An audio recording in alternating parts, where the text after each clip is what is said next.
Cal, BHP UK, and we'd just like to introduce you to the Ducati Streetfighter V4. You're familiar with this bike. We have done these on the dyno before. We have developed the ECU remapping for them, but this bike is in because today in earnest we start the development of the DCAT system for this bike.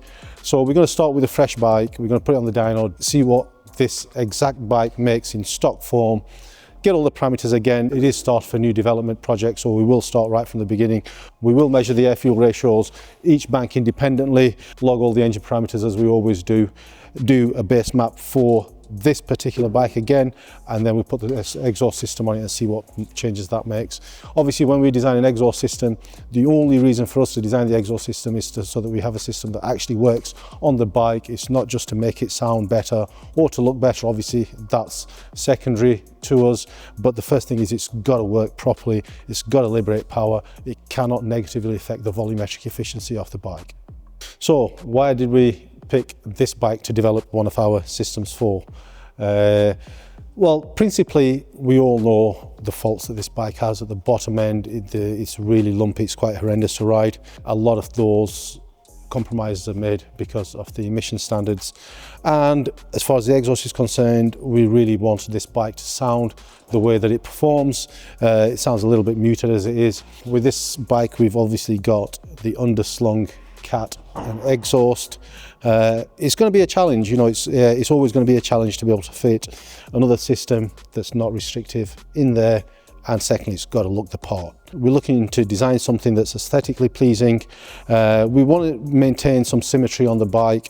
It's going to obviously cause us some head scratching, but I'm sure we'll get there.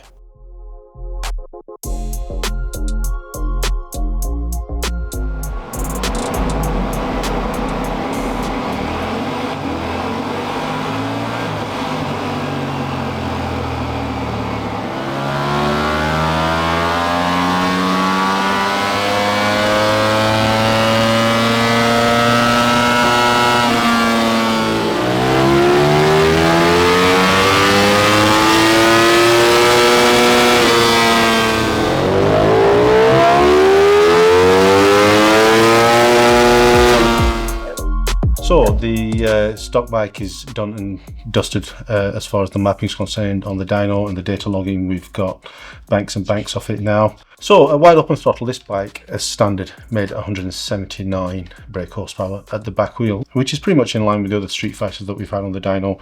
They seem to vary between 175 and 182 brake horsepower at the back wheel. A lot of that is dependent on how well they've been running, and other bits of wear on the bike will make obviously a difference. Even stuff like a loose chain will cost you a couple of horsepower, the tyres that you're running. But provided we're running the same bike with the same hardware and the same tyres, we can get relative and comparative runs. So we've gone up from 179 to 189 brake horsepower at the back wheel. That's really what we'd expect a stock bike to do, so we're happy with the results with that.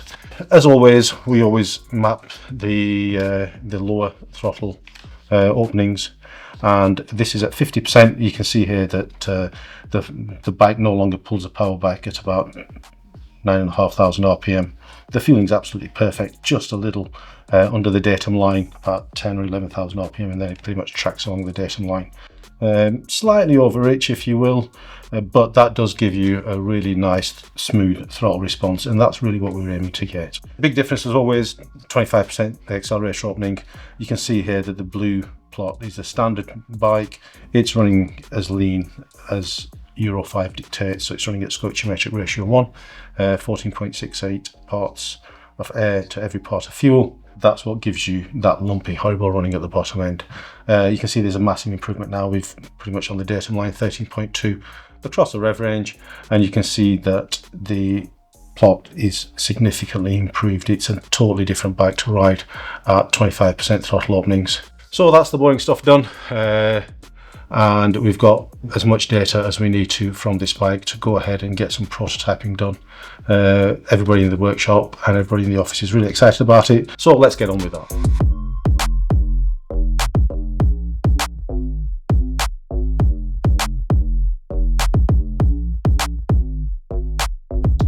Welcome back. We've got the bike we've had it on the dyno, we've done everything we can to the stock bike, and it's time to see now what we can do with the Ducati system. So we're going to get the exhaust off, have a look under there, see what we can actually do, what we can make fit, and how we can develop a system that works really well with this engine.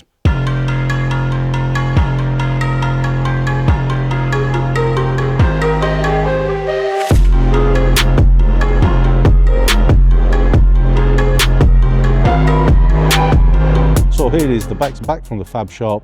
This is the first prototype. If you look at it from the back, the exhausts protrude out from the centre of the bike, exactly the same amount. As far as the designs go, we have a discrete link pipe at the bottom there as well. If I'm 100% honest, I don't think this is going to get to market. However, we do want to do some testing on it. Now let's get it on the dyno, see what it does there.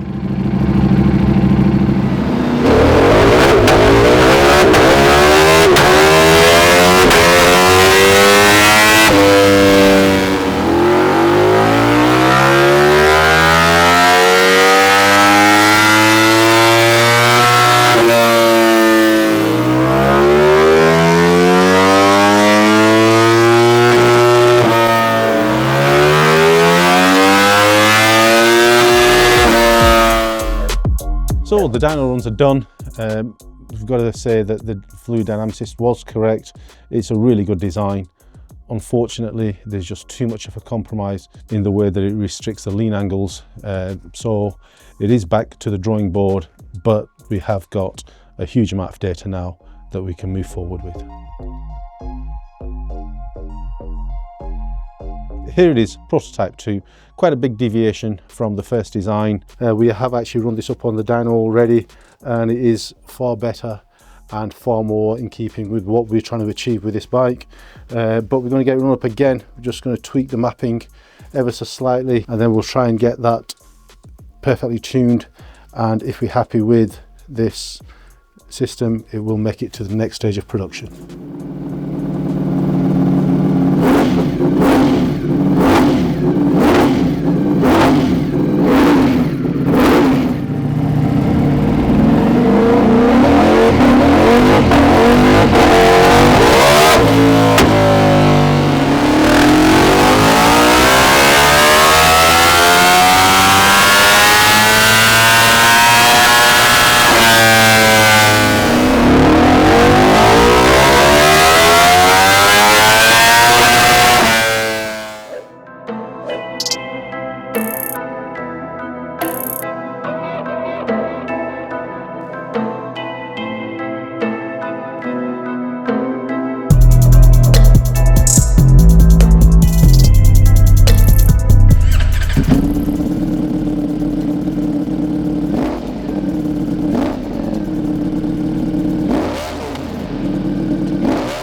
Well, here we are with prototype version 3 fitted to the bike.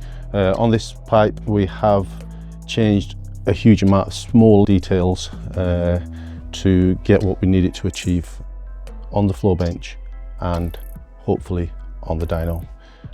This of course is the proving ground. We'll see how well it actually floors on the bike, what that translates to in power gains, and then of course we're going to have to take it out on the road and test it. But let's get on with it and see how this system performs on the dyno.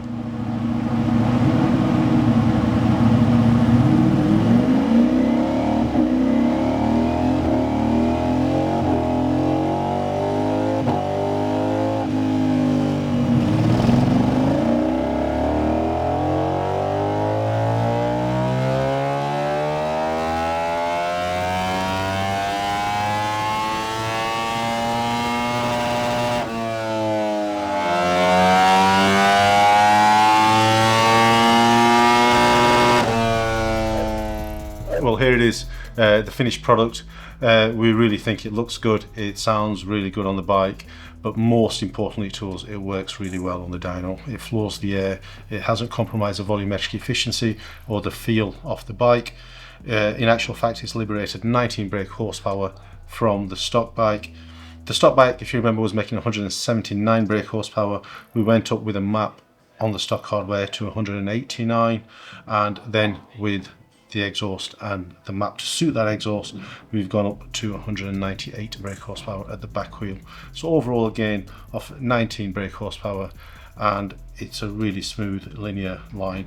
You can see here the plots, the green one being the stock bike, the blue one being the mapped bike, and then the red one being the one with the exhaust. You can see we've liberated, like I said, 19 brake horsepower at the top end, but there's also quite a reasonable gain everywhere else. The slight concave shape of the graph has been smoothed out between 6,000 and 8,000 RPM. Obviously the power that you get on the dyno is one thing. It breathes really well, it spins up really well. It's all the gains are tangible and noticeable when you're riding the bike on the road. Well, here we are, that's it. We've got to the end of the journey. It's been 12 months in the making. It's been a long time. We really have put our hearts and souls and a huge amount of work into this system. We're really happy with what we've been able to achieve. We have enjoyed it. We've enjoyed building it. We've enjoyed the design process, the testing process, and of course, we've spent a lot of time on the road, and we've absolutely loved that. It is available to buy now. There is a link in the description below. We hope you've enjoyed our little Streetfighter exhaust story. Please do hit the like, subscribe and the bell icon.